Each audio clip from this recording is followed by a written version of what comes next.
night like any other. A rain-soaked Saturday in October.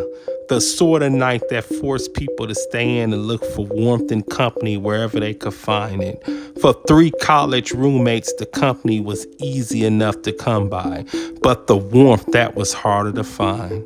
Malakia slouched on the worn-out couch in the corner of their apartment, her eyes scanning a psychological textbook she had no interest in reading. Peaches lay on the rug with the guitar across her lap, lazily plucking strings, a half-empty glass of wine beside her. Darlene, standing by the kitchen counter, clicked through her phone with the impatience of someone who expected excitement to find her. "This is so boring," Darlene ground, dropping her phone onto the counter. "We're in college, for crying out loud. We should be doing something crazy." Malakia glanced up, her brow raised. "And what exactly do you have in mind? Skydiving? A midnight hike? Tell me." Peaches stopped playing, a smirk growing across her face. "Why don't we mess around with that Ouija board? You know, the one we found at the thrift store." Darlene's eyes lit up. "Yes, now that sounds fun, and maybe even a little spooky. Perfect for tonight." Malakia hesitated, her gaze flickering towards the hall closet where they stashed the board weeks ago. She didn't believe in ghosts, not really, but something about the idea was calling out to spirits made her stomach twist. She shrugged it off, forcing herself to act nonchalant. "All right, but if anything creepy happens, I'm blaming both of you for real." Peaches scrambled to her feet and fetched the board from the closet. It was old, faded, and around the edges with an unsettling amount of wear on the planchet, as if it had been used one too many times. They sat cross-legged around the table, candles casting a warm glow that flickered with each draft of air. Peaches set the board down and placed the planchet in the center. "Okay, so I read online that we have to start by asking if anyone's there." Darlene laughed, clearly amused. "Oh, come on, do you really think anyone's actually gonna answer us?"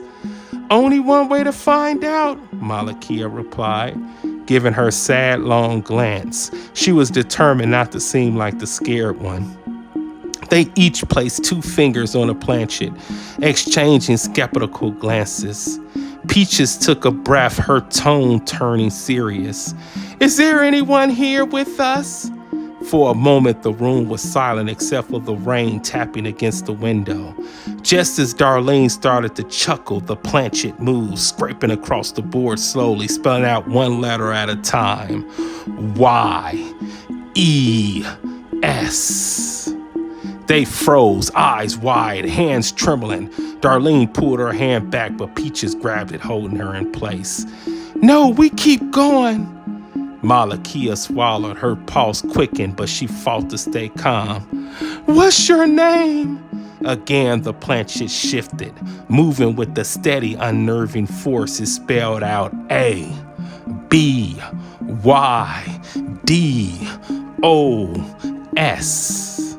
Darlene snorted, forcing a laugh through her voice wavered. "All right, Abydos, what are you doing here?" The answer came quickly this time, the planchet moving faster, almost impatiently. S-T-O-P. They all sat in a stunned silence, the weight of the single word settling over them. The candles flickered, casting long shadows that seemed stretched across the walls. But Peaches laughed, brushing it off. "Relax, it's just a board game. This is probably some kind of subconscious thing. We're moving it ourselves, ladies." Malakia and Darlene glanced at each other, a hint of unease creeping in despite Peaches' casual dismissal. They decided to end the session, laughing it off as a trick of their own minds, a bit of fun to break up the dreary night. As they packed the board away, the last candle flickered out, leaving them in sudden